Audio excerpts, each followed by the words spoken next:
everyone? Welcome to the unofficial Alpha Phi Omega Zeta Omicron chapter podcast. My name is Greg Yasuda, and with me today is Alexander Wilk. Good to be here. If you listened to the last episode, I don't think you did. I think I mentioned that Kevin Chu was going to be part of this, but it looks like due to various complications that this week it's not going to happen. We will see about future weeks, and we'll keep you updated. Mm-hmm. But anyways, for the uninitiated, and I think everyone should be at this point because I don't know who listens to this stupid show. The APO Zeta podcast is a conversational podcast where we will discuss recent chapter events and activities from the past week. Every week we will also try and feature an alumni from the chapter in the form of an interview or a guest appearance. This being the inaugural episode of the podcast, we're going to change things up. First of all, seeing as the 2014 and 2015 school year is over, we're going to recap some of the events from the past year over the course of the next few weeks during the summer. Mm-hmm. Here's a lot of time to cover. It's just a lot of time. Initially, I wanted to cover it all in one episode, but then I realized that it would have been like a 3-hour podcast where we argue about every single thing we've ever talked about since we were actives in AFIO. So, I think this week we're going to just cover the 2015 pledge class. Not only because it's fresh in everyone's mind, but it's the only responses I've gotten from those people from that position being the 2 pledge eds. That's right. We're pandering to the audience. We know who you are and we care. We really do. This isn't to say anything about Exec Board or anything. I just happen to know JP personally, and he was able to get back to me fast. And then Kevin, whose last name I'm not going to pronounce because I'm just going to ruin it, was kind enough to get back to me just as fast as JP was. So, moving on, let's see. The 2014-2015 spring pledge class. The funny thing about this, I think, is that me and Alex are both from respective, spring pledge classes. Yeah, right? we pledged in the spring, yeah. I'm going to take a step back, actually. Alex, you want to explain your background in AFL for those who don't know who you are? Oh, sure. Let's back up a little bit. I pledged in spring of 2010. An excellent year, if I say so myself. Very fun in the Alpha Nu pledge class. It was a very entertaining thing. I was a sophomore at the time, and despite not actually being able to go to any of the rush events except for Info Night, I decided to take the jump and pledge, and it was one of the best decisions I think I've ever made at Cal Poly. So yeah, so that was me. I very, very much enjoyed it. It was a very hectic process. I was taking a lot of classes at the time, but very, very worth it. I had some great pledge eds. Dawn and Tracy were my pledge moms, and they did a fantastic job, if I do say so myself. And Alpha Nu was a really, really fun pledge class. So yeah, that's me in a nutshell. That was spring 2010. Mm-hmm. Correct. That's right. Okay, just some background on me. I pledged spring 2009, the year before Alex did. I was part of the Alpha Lambda class. Kevin Chu was actually my pledge parent, along with Mai Chi. No one knows who that is. Shout out to Mai Chi, if she ends up listening to this. Oh, yeah. But a lot of really, I think, important key members to AFIO in my pledge class. Alan Agatep, who was recently the namesake for this most recent pledge class. Janet, too, was part of my pledge class. Jake Fitzhugh and Christine Lum. Jake, those two great. Were both part of my pledge class. So huge people who ended up doing big things in AFIO. I loved it. I mean, it's. I went to game night. I went to bonfire, and I got hooked on it. I wasn't sure what I was doing in college at the point, but I wanted to get involved in somehow. And I don't know. I was actually really close to doing pledging, like some other fraternity. I was looking into who the hell was it? Beside the point. You didn't join them anyway. I didn't, and I don't know what it was. I think I gotta say it was the people. It was like going there and just everyone introducing themselves and seeing who they were, what their interests are, and everything just kind of fell in line in those ways, and it was cool. Anyways, the 2015 pledge class, I got a quote from JP. He thinks overall went well. Everyone that crossed is highly motivated and glad to be part of the chapter, with multiple individuals eventually gunning for board positions within the chapter. Excuse me. His personal core takeaways was, personally, I guess he cherishes the fact that he was a leader first and then a friend. A few of them have openly said that it made it more interesting to see him go to get-togethers, and that he really had this work hard, play hard kind of ethic. That's positive. His recommendations for future pledge eds are, let's see what he said. To make rule enforcement easier, I personally did not run into any authoritative issues, but you never know what future pledge cost is, and you never know what you can expect. Fair enough. Any comments on his? Well, it seems he's given them some very solid praise. We'll see. There's always a slight concern with spring classes that after summer, maybe the rise of pledging is not quite as strong. Yeah.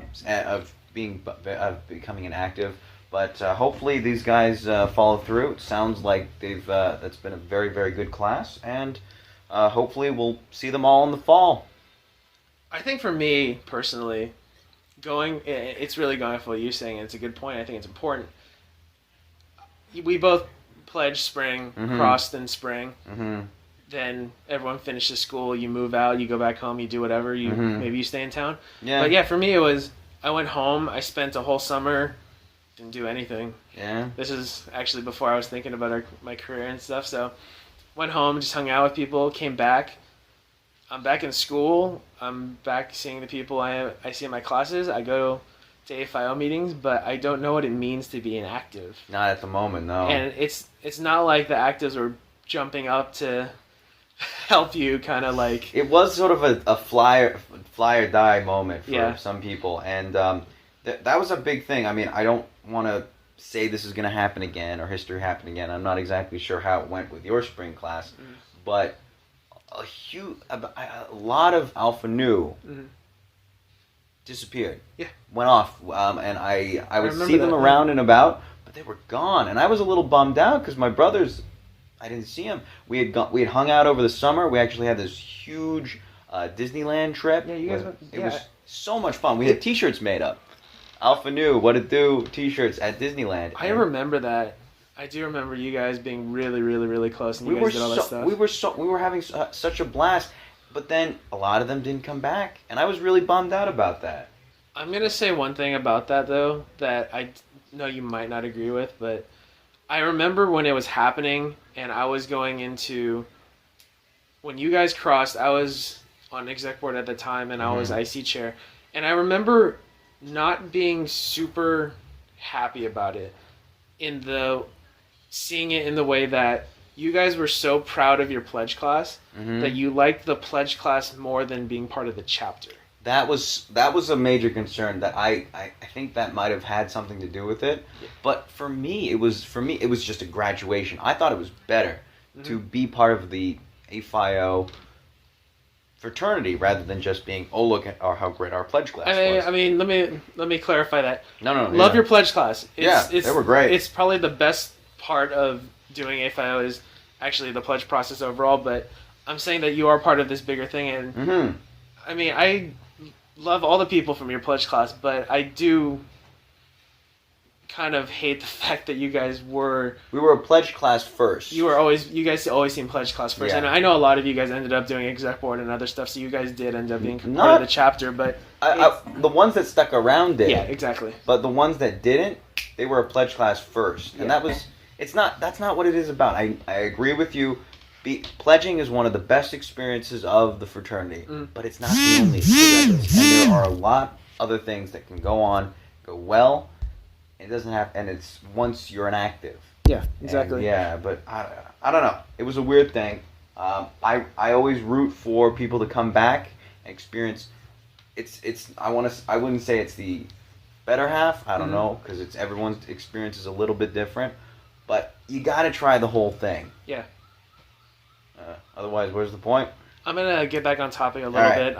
Let's refocus. Going from being a spring pledge, how would it be an active in fall? For us, I think it was really hard because APO Online didn't exist. It did not. We were. That sounds really old. I know. We sound like. So APO Online got introduced right after Alex pledged, and the president at the time, Kevin Shue, brought it up to the exec board that I was serving on, and it got slowly rolled in, I guess around winter or spring. It was a good thing. It really helped because yeah. My story from going from spring to summer to fall being inactive, fall was really difficult because everything wasn't on APO Online. All the events were on paper. All the service hours were kept by the service VP on paper. Yeah. So you had to sign up for some of them and like actually just physically fill out the form to make sure everyone was going out. And it took a long time to get people to sign up on APO Online and get them to use it. Mm-hmm. But to my point was that I was probably the worst active you could have been in fall. Not because I wanted to be bad, but it was because like I didn't know what to do. Yeah. And there was no accountability. And if you're inactive now and you're saying accountability is bad, you have no idea. It was so different. We had a binder that was being passed around in order to sign. That was. I mean, the fact that I want to say Nelson was when you guys were pledging. Was Nelson service VP? No, it was Jake and Christine. No, when you pledged. When I pledged. I don't even know. I think it was Nelson. It probably was. I'm pretty sure it was though. And to his credit, for him to have any record of anyone's hours is kudos to him because I couldn't have done it. Yeah, he was alone, right? He was solo VP. He did it by himself. Yeah, and that was the thing too. And this is a whole nother topic, but yeah, membership president always single positions. They should always be single positions. Always. Mm-hmm. That's my opinion. If you guys end up doing co-MVPs, then fine, but my position is always that the president and number 2, which is MVP, and if you're saying that somebody else is number 2 as far as hierarchy goes, you're wrong. Yeah, that's not how it works. No matter what I claimed as VP of service, it was always the membership. Membership's always number 2 and number 1 isn't there. Fellowship was by himself, service was by themselves, and even any of those other positions were by themselves. And if anything below service needs 2 people, or you think it does, it doesn't. I don't think anything needs 2 people, probably more than service. Service needs 2 people. To a certain degree, fellowship does, but it helps. It helps having 2. It helps. Yeah, especially at certain times. Not all the time you need 2, but there are times when, like formal, definitely it helps to have 2 people. Yeah. I mean, I did run for fellowship with Ivy as a 2-person, and I think that was the first 2-person fellowship ever. That started it up. Yeah, and I'll take personal responsibility if I think it also started a bad trend for fellowship, but I don't think it needs to be done. But me and Ivy were both graduating that year, and we knew we probably didn't have the time to do it if we. You guys did a good job. You did a good job. It's whatever. I mean, I think my service as any exec board position has always been function over fashion. I've always been pushing. This needs to get done. I don't care what it looks like, type of thing. And I think that was where the balance with Ivy came in. I was like, Ivy did a lot of the planning for formal. I did a lot of the logistics, where I was always a proponent of everyone's going to be late. We got to lie to them. We're closing doors at 7. The event actually doesn't start till 8. It worked. It does work, because I was like, because if there's a shuttle, and the shuttle's, and we insisted on telling people for the shuttle, we will leave you. Yeah. You will be left behind. You got to be abandoned. And we said the actual time the bus was leaving, and I kept telling Ivy and everyone on my committee, I was like, we got to lie to them. They're going to be late. We got to just lie to them. You can't just, it's one thing for them to tell them that you should probably be there early. It's another thing to say that, it's actually this time versus the time we told you. I don't know. Yeah. But I digress. I was way off topic there. All right. Refocusing. Let's see. Kevin, what did you say? Spring 2015's pledge class was of an incredible caliber. Every pledge that stayed with us was rich in character and had many things to offer in terms of leadership, friendship, and service. Or service. He says or service. And or service. What surprised me most is that most, if not all, the pledges had some sort of related experience prior to pledging AFIO. We did not have one hiccup during the process. There was a particular incident regarding a pledge. Okay, whatever, redacted. As far as things go, that could be improved. I don't think the pledge process itself needs to be improved per se, but I do feel that it should be emphasized at the time and commitment required to run a successful pledge program to aspiring pledge eds. My takeaways from this experience was that going through the experience of being pledge ed has taught me a lot about myself, as well as showing me a second round, if you will, how much stronger these pledges and pledge eds to become by going through the process. And the part that I said was redacted was actually, I think something that everyone knows is that there was one pledge who was DP'd, but it just happens sometimes. It happens. I mean, your heart goes out to these people, and you want it to be so that everyone crosses. But there are times when someone fails in some way, shape, or form, whether it's they can't do it and whatever, or they can't make something, or they can't finish some sort of deadline.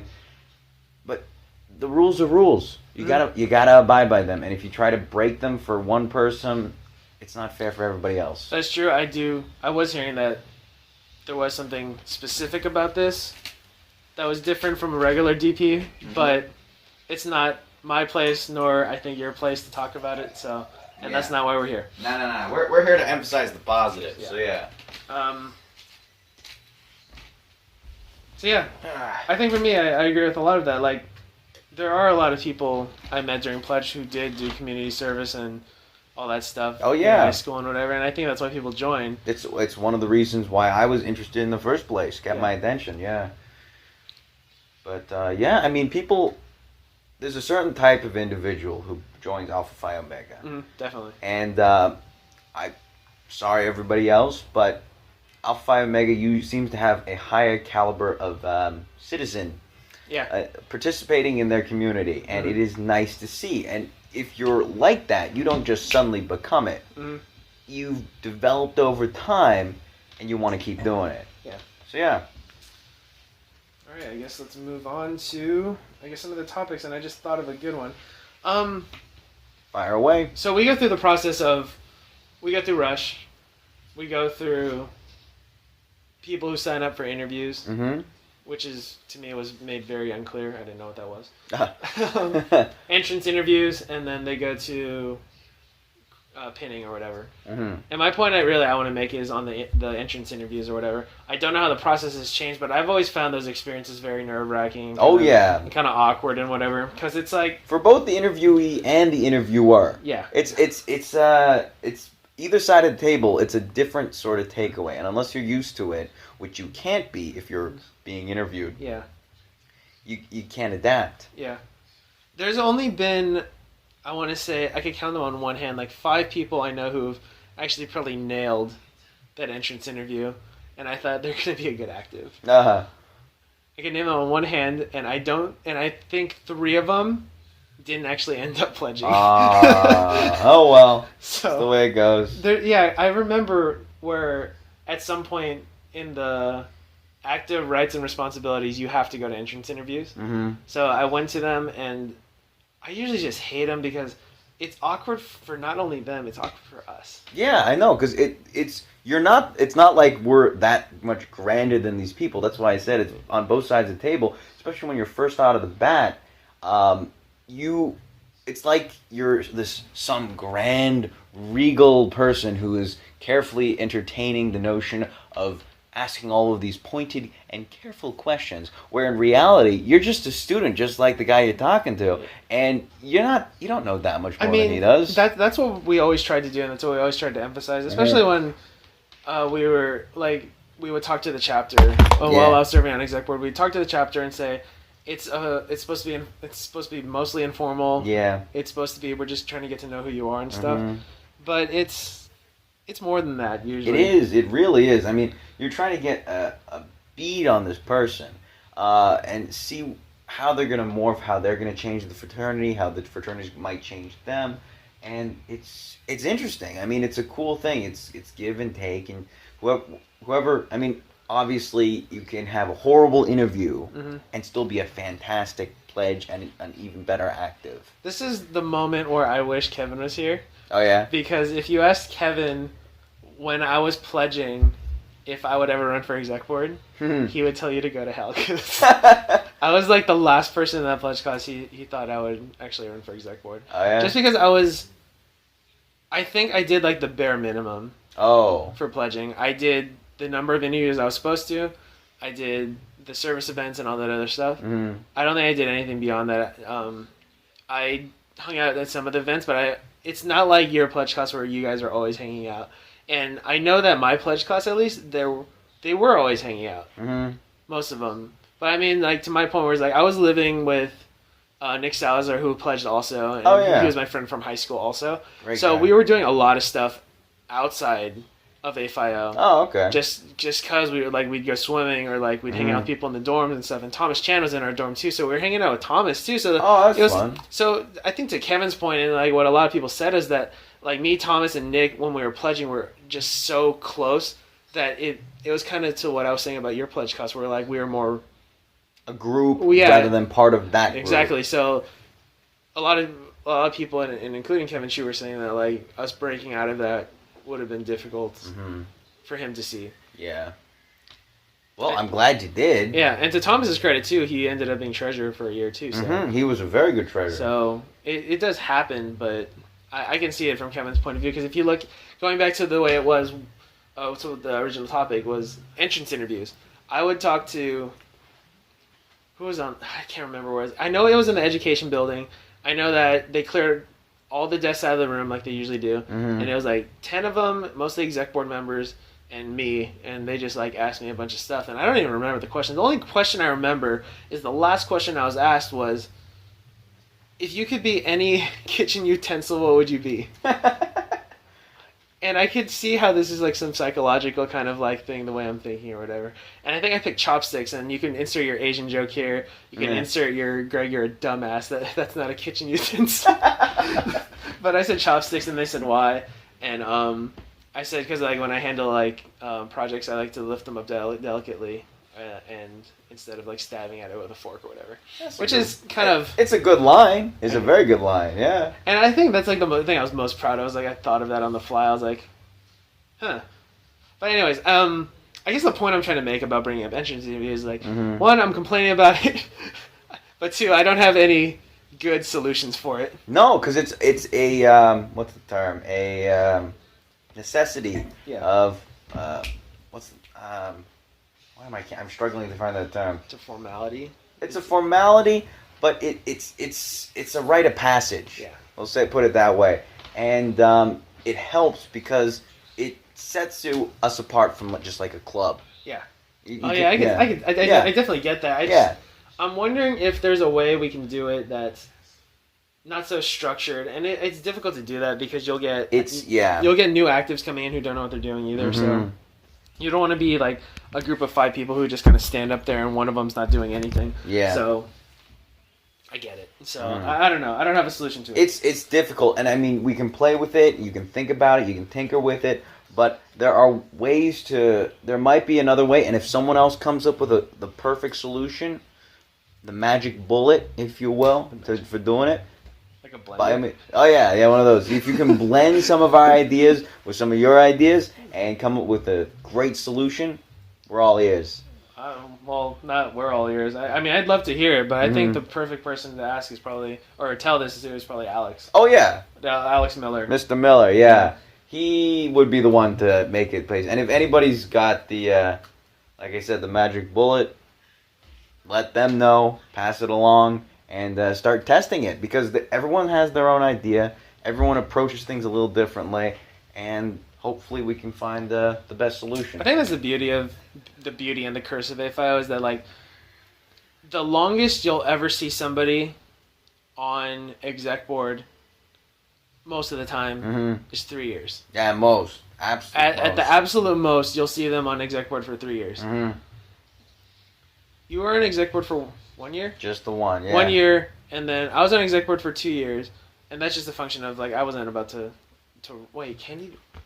Yeah, you could. You could do that, I think. Do what? I'm trying to think if running for 3 years is actually possible. Oh, yeah, it is. So you pledge your freshman fall freshman year. Or you do what I do and stick around for 5 years. Oh, there you go. Yeah. Okay. I guess you could do that. I don't know. Beside the point. Maybe 3, maybe 2. I want to say 3. But yeah, what I was saying, the beauty and the curse of it, you do get turnover every 3 years. Plus, like, you burn out.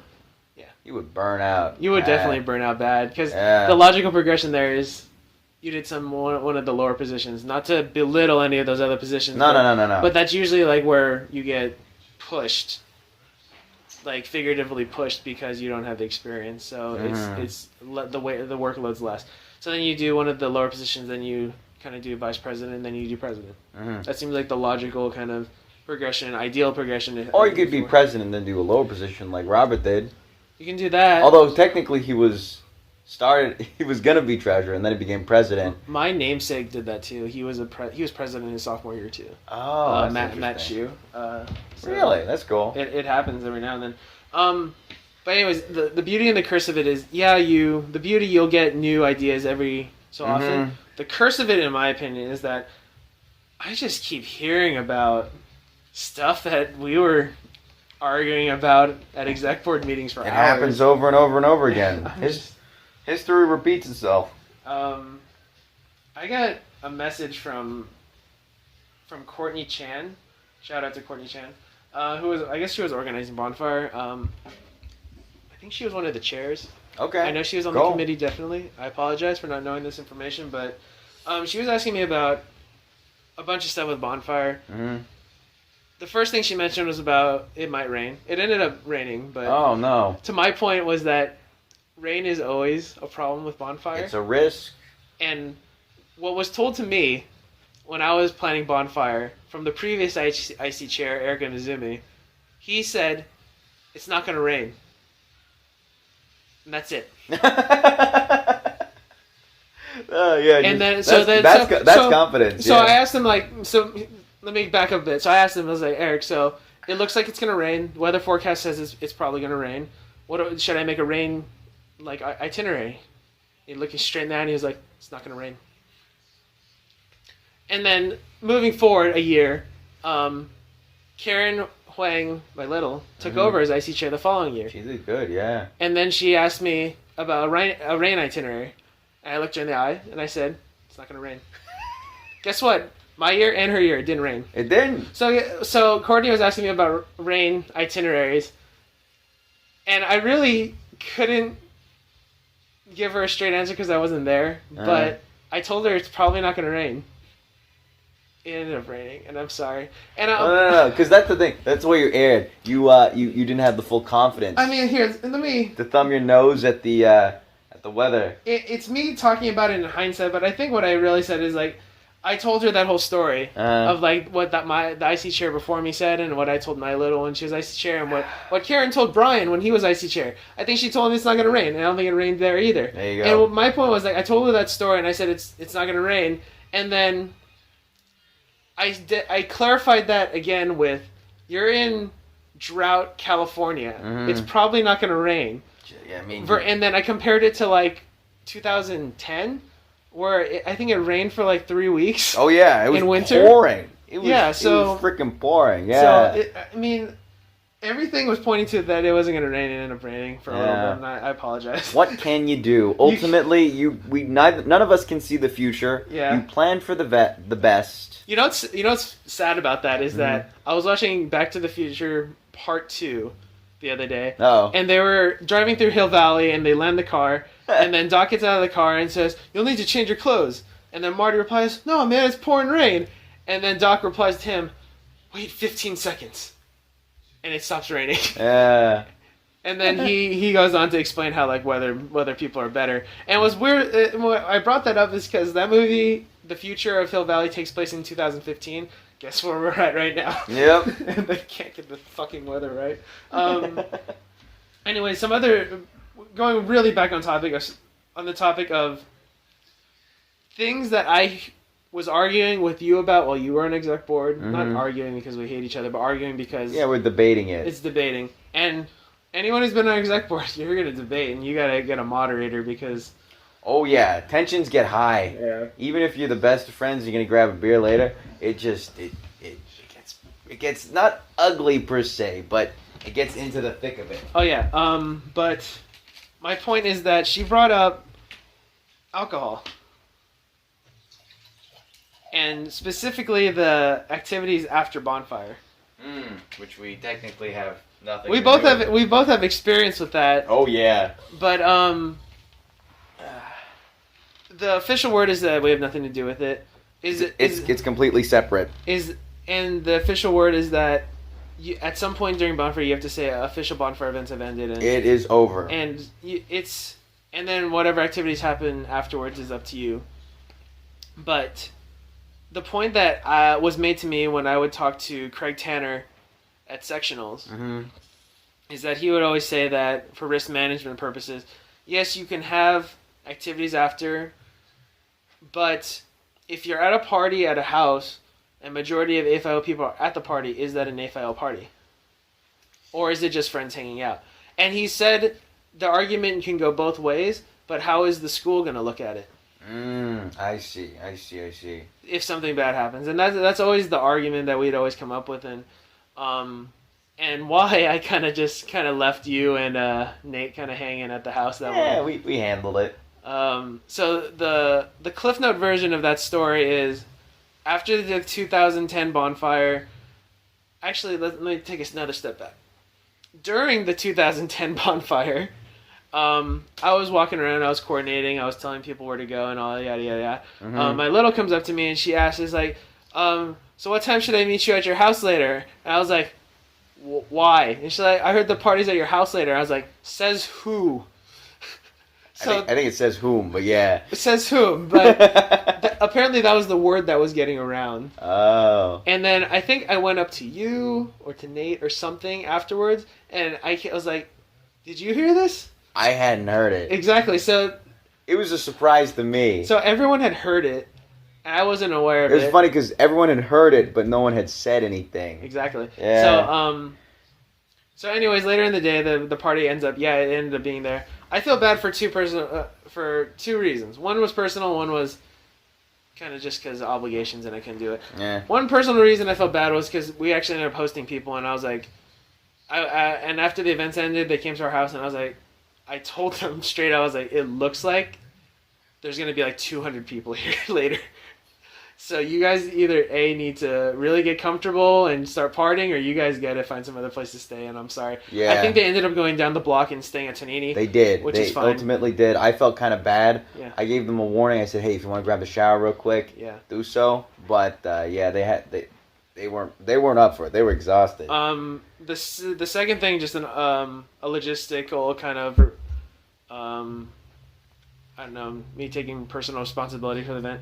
My name was on the event, and the bonfire chair's name was on the event. So I distanced myself from that party as much as I could, just for the sake of the chapter. It was a good move, I think, on your part. Is it a good move or is it negligence? I don't think it's not negligent. But what happened was I was willing to take point, and for better or for worse, I shouldered a lot of it. Yeah. It would have been nice to get a heads up on that. Oh yeah, regard. I would have too, because then I would have prepped Colleen, I would have prepped Tony, and I would have prepped Nick, different Nick. Completely different guy. Who also lived in the house. But Nick was super cool with it. He was moving the sofa around with us. I'm sure he had a great time. He did. He had fun. From what I've heard, it was a great night and everyone had fun until everyone started talking outside, which is usually how things get shut down. Yeah. And they got shut down. So well, that's where it went. It happens. Yeah, I wish I could have gone. Yeah. But it happens. The way it went, I mean, and it's certainly, I mean, it's been toned down a lot. The last bonfire I went to, which was a while ago, they had a whole, it was just basically... They discourage as much as possible. I mean, that's another thing that gets history repeating itself over and over. Mm-hmm. So when I was serving as IC chair, that exec board and its policy on alcohol, ridiculous. Yeah. Absolutely ridiculous. We had ridiculous policies on alcohol where we're like, we're not having any of it. Yeah. That's the thing. In that regard, it actually hurts you because it's like the prohibition. You tell people not to exactly, and that's what I mean. It's going to be the and like in hindsight, and especially me being an exec board the following year as fellowship, where we host the 2 events that have alcohol. At which point I was planning formal with Ivy, and like we were thinking about like should there be policies for alcohol? I was like we say this, and that's it. Because I didn't care anymore. Because it's somebody brought this up to me where they weren't particularly happy with how the first exec board I served on was handling the policy for alcohol, and he was saying that you guys aren't even 21 yet. You can't enforce this kind of policy. And I was. That doesn't make sense. It's not a invalid point. He's not wrong. No, not really. But you are students. Yeah, exactly, and that's the point. But yeah, we aren't 21 yet. We don't necessarily know what's best for the whole chapter, especially for those who are 21. I remember. This is turning into story time. When I was doing spring formal with Ivy, it was at Madonna Inn. Oh, yeah. Me and her, to get the bar at Madonna Inn, we had to hit $200 at the bar. Meaning that $200 collectively had to be spent that night on alcohol. And they asked us if we could be able to cover that. And I was like, yes. Definitely. Yeah, no kidding. Especially since the drinks are like $10 anyways. I think I spent that much on my own. I think I did too. It was like, because I was at formal. I think school year was ending. I ended up having to come back for that fall anyways, and then I ended up doing grad school, which is a whole other story. Yeah. But I thought school year's over. I'm just gonna enjoy my summer or whatever. So I ended up buying a lot of drinks for people, for myself or whatever. And I remember buying like a martini. I think it was like $10 or $11. Oh. And then at which point I was upset about the price, but I was like, whatever. I'm having a good time. Yeah. The other point was that I was like, yeah, we're gonna hit that $200 easy. I'm doing my part. Not that everyone was not drinking. Everyone was drinking, which is fine. It's formal. It's whatever. Have a good time. No underage drinking. No, none whatsoever. But I remember when we presented that to the chapter, which I should not have, because anything you present at the meetings gets interpreted the wrong way. Especially. Oh, yeah. So I said, I don't know how it got to this, but we presented that, yes, we have to hit $200. That got passed down so many times, and it's like, you play telephone when you're in school. Oh, yeah. And how the message starts, it gets and garbled. how it gets to the end. It's completely what happened there. It gets where so garbled, I kept getting messages from people that they heard there was an open bar. I got one message and I heard it was an open bar, and I said no, it's not open bar. And then they asked what I meant by what I said. And I was like, we have to hit $200, so we have to spend so much money. Not that we spent as a chapter $200 to get an open bar, which I think is what happened. So I got one message, and I kept getting messages, and at some point I was like, Ivy, is this a problem? And she's like, yeah, it's probably a problem. So then I put out this like really, really kind of stern kind of position on open bar. And I kind of also interpreted that as people wanting to binge drink. Oh, yeah. Because that's what it sounded like. It sounded like when I first heard of it, and I since I was on exec board at the time, I knew it wasn't true. But it was just like, wow, that's not good. Because the enthusiasm I was getting from the messages was, we have an open bar. Oh, man. Yeah, exactly. So I wanted to... There's a couple things I thought was happening there, so I wanted to shut it down right away. So I went on Facebook. I had... Who was secretary at the time? I can't remember. I think it was Melina. It was Melina. Melina Shack. I had her send out an email. I put a message, and I said, there's no open bar. Stop asking questions about it. This is what I meant. Mm-hmm. And I said also in that email that if you're thinking that open bar was... I'm thinking, or something to the effect of me thinking that open bar was connected to binge drinking. And I said, please don't binge drink. If you start binge drinking, we're going to ask you to leave. Yeah. So... Did we chase anyone out of that one? No, we didn't. And to my point, and this is where the whole... And I'm pretty sure this is where the whole ruling on coordinators of events cannot get drunk at formal. Yeah. I think that's where that came from. Because me and Ivy got trashed. Yeah. I think all of exec board was exactly. That's what I mean. Way beyond. I think so. It goes to the point of everything goes in circles. So my first exec board was really strict on alcohol. The second one wasn't strict at all. Mm-hmm. But that unstrictness influenced the people on next exec board where it got strict again. And I think it just keeps happening. It's gonna happen. It's gonna be a loop. We've got to find some sort of happy medium. And this speaks to the whole turnover thing, where like it's a blessing, but it's a curse, because you're gonna get these kind of like, and everyone's gonna get mad at some point, and everyone will be happy, and everyone will get over it. Yep. It's like these weird phases. It's a pendulum. Yeah. Back and forth. All right. So, getting back on track of definitely. pledging. Let's. Where are we at? Let's move on to our next topic. Is there anything you wish you could have done for Rush or Pledge, but you just were unable to? Not because like you didn't serve on it or anything, but just kind of like pipe dreams. Like, it'd be nice if we could do this for Rush or Pledge. The wild fantasy concept of what we could do. Well, this is kind of odd sounding, but one thing when I pledged a completely different fraternity, which was actually very nice, and it was a very pleasant concept, but I think Alpha Phi Omega would be able to do it a lot better because they were a little bit more on the up and up. They had sort of a Rush formal, which was really nice, where they got together. We didn't host they didn't host a meal, and I don't think that would be in their prerogative in doing so. But having like dessert or something, and having everybody dressed up in a formal way, so that it shows that we're a serious fraternity while we're in formal attire, at least business formal, but we're also having fun. We're hanging out, getting some cheesecake or whatever, and enjoying ourselves.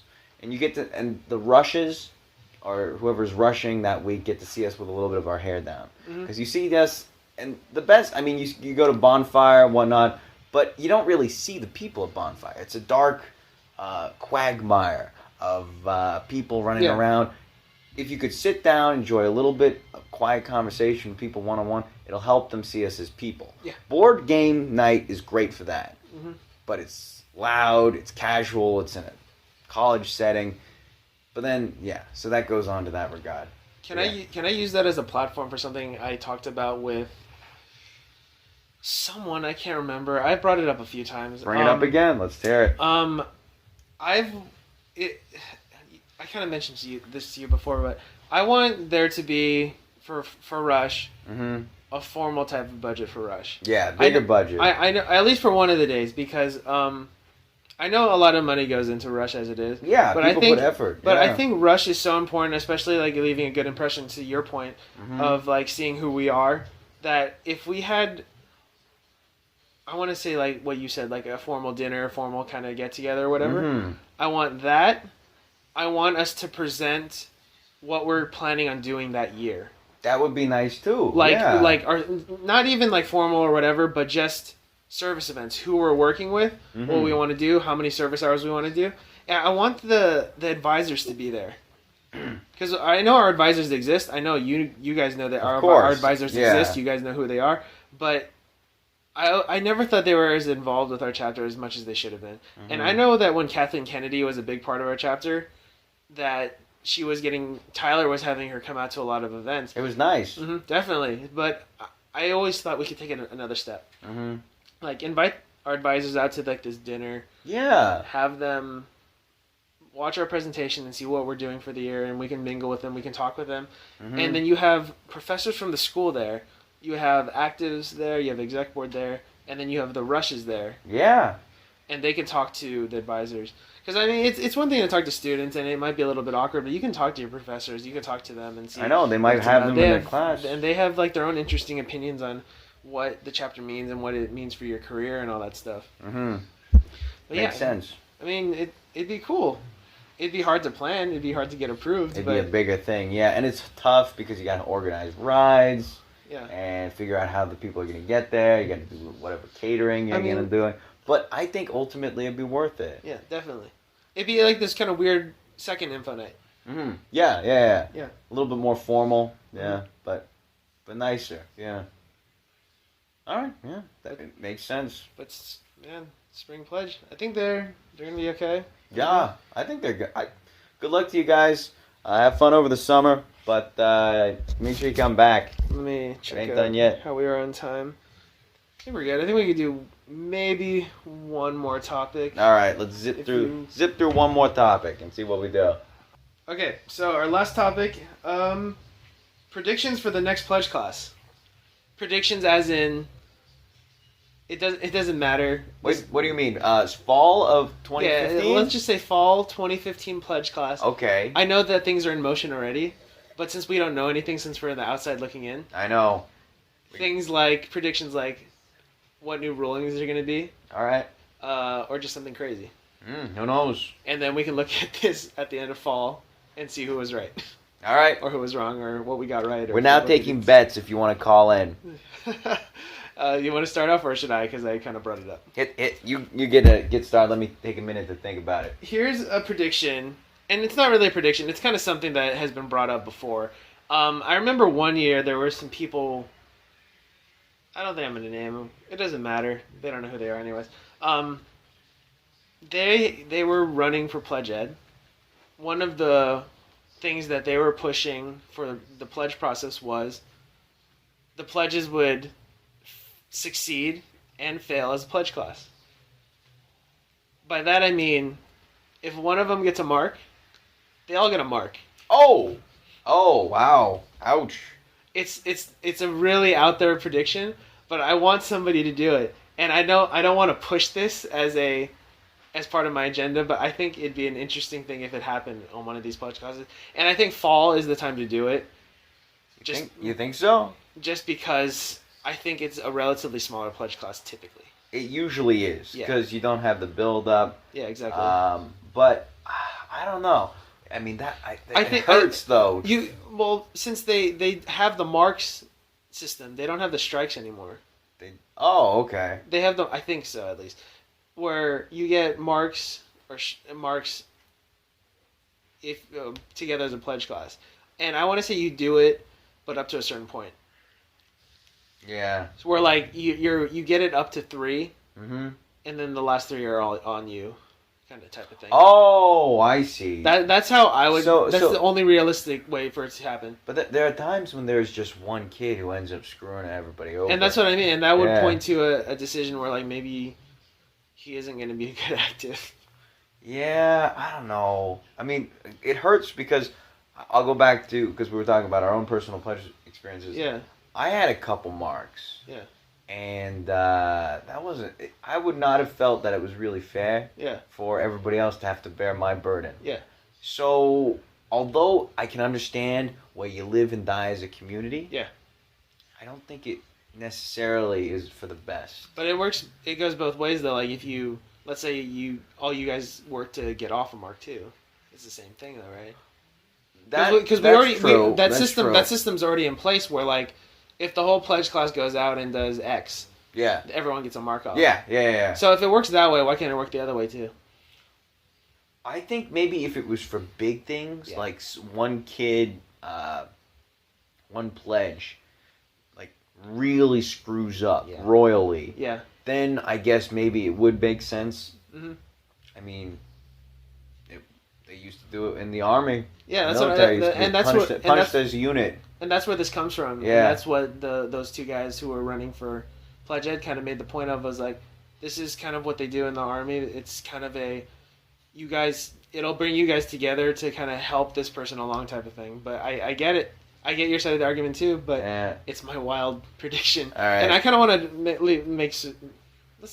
let's leave it vague. We're like, you succeed and fail as a pledge class. Let's leave it there. You live and die. Because I don't want to nickel and dime for points here.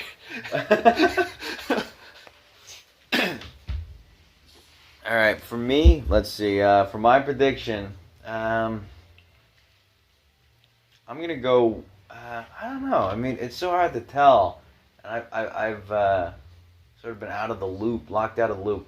You can do. How many pledges do you think there'll be? Oh, number. That could be a prediction too. I'm not going to force that one on you. No, that's a good one to guess on how we keep expanding because APO has grown so much over my stay at Cal Poly, to the point where it's fantastic. I humbly believe. But I think it's getting to the point where it might start. I don't know about petering off. That happens in cycles too. Yeah, it happens in cycles.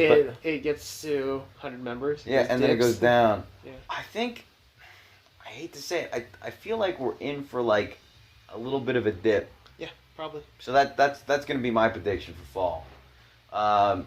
it's not going to be you'll get a class, but it's going to be it won't be everything you hoped it to be. Do you want to draw size? Below, more than or less than 20? I'm going to say it might break 20, so like 20, 25. So less than 30. Yeah, less than 30. Got it. Okay. That's fair. Yeah. I'm going to say one more thing about the interview process. Sure.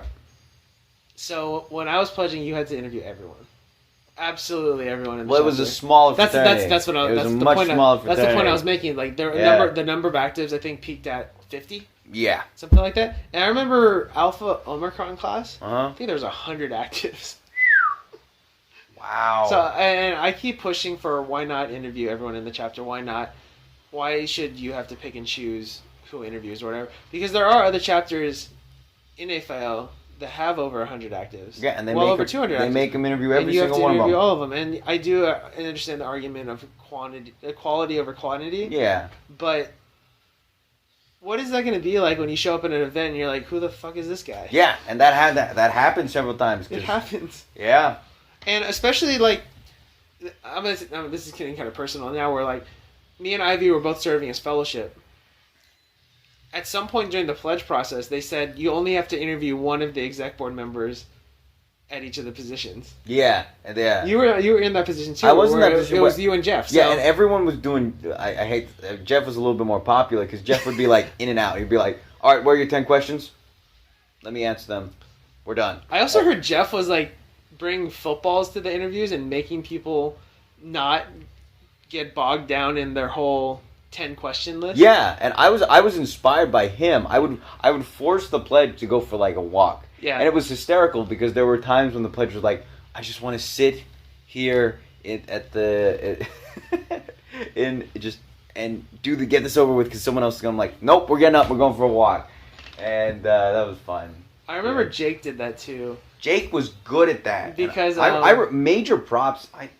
I remember Jake told me that there's a couple pledges, I want to say in your class, and he was just like, nope, we're not doing this. He made them get up and do the interview like kind of ad hoc, kind of whatever. It's good. I think it's good. This whole like thing where you just sit and you interview them.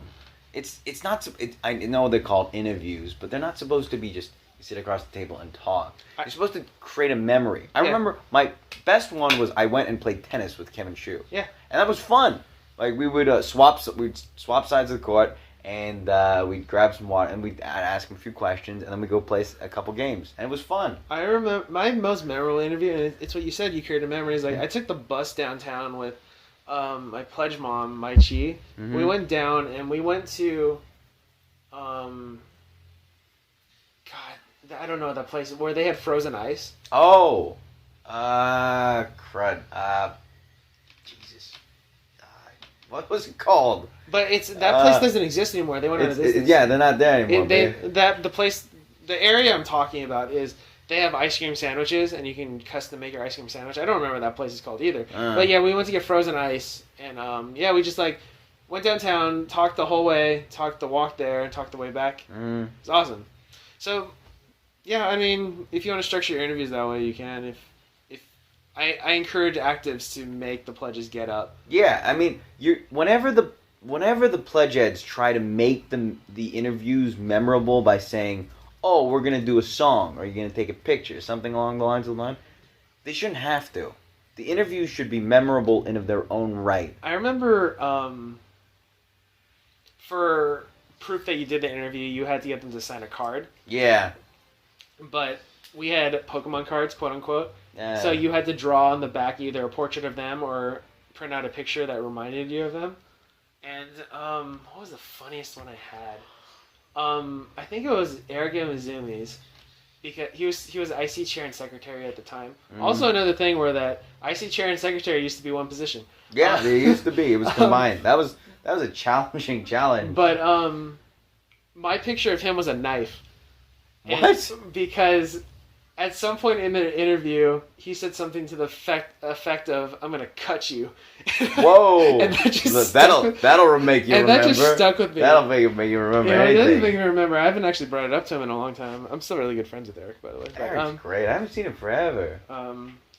But anyways, so your prediction was under 30 pledges? Yeah, I'm going to go with right around there. For the fall Fall. 2015 pledge class.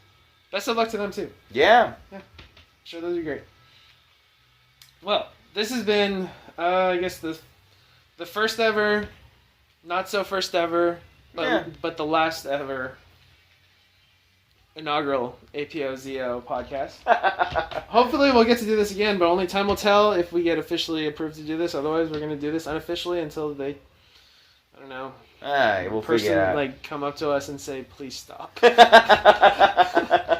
Good way of putting it. Which you're gonna have to make us. You're gonna have to do it with a lot of convincing. Is gonna make us stop. Yeah.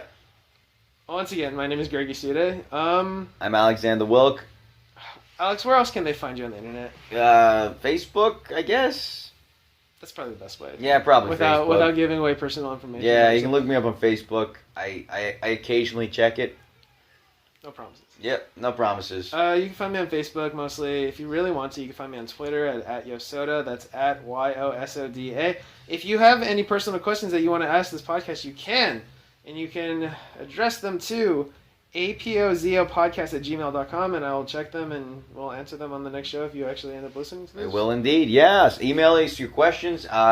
We will personally take an interest and even recommend our favorite eateries in San Luis Obispo. If they're still open. If they're still open, yeah. Me and Alex were just kind of grieving over the fact that we realized that the shack. closed. Oh man. Not that I don't know. Did people go? People went there, right? People went there. You went there. You know you did. Nah, everyone's going to Buffalo Wild Wings now. Wait, they have a Buffalo Wild Wing SO? Yep. Oh wow, things have changed. Yep. Crazy. Next week's episode. Next week? Maybe? Probably? Yeah, maybe. We'll figure it out. I'm going to say definitely just because it'll make me get out of my house or get off. We'll get off our asses and record something for you people. Exactly. Next week, I don't know at this point. I'm trying really hard to get hold of previous exec board to get their kind of quotes and takes on the previous year. So, I guess it'll be a surprise. Yeah, we'll figure it out. You'll know when we do. Definitely. My assumption is probably going to be IC chair, just because I've been able to get a hold of Alex Miller. Alrighty. Congratulations on being elected as president. Oh yeah, we did. We already did that. We mentioned that before, but hey, we'll see it again. Many Hail praises. to the chief, baby. Many praises. Hail to the chief. Well, anyways, guess we're gonna wrap it up, guys, and we'll see you next time. All right. Thanks. Good night. All right.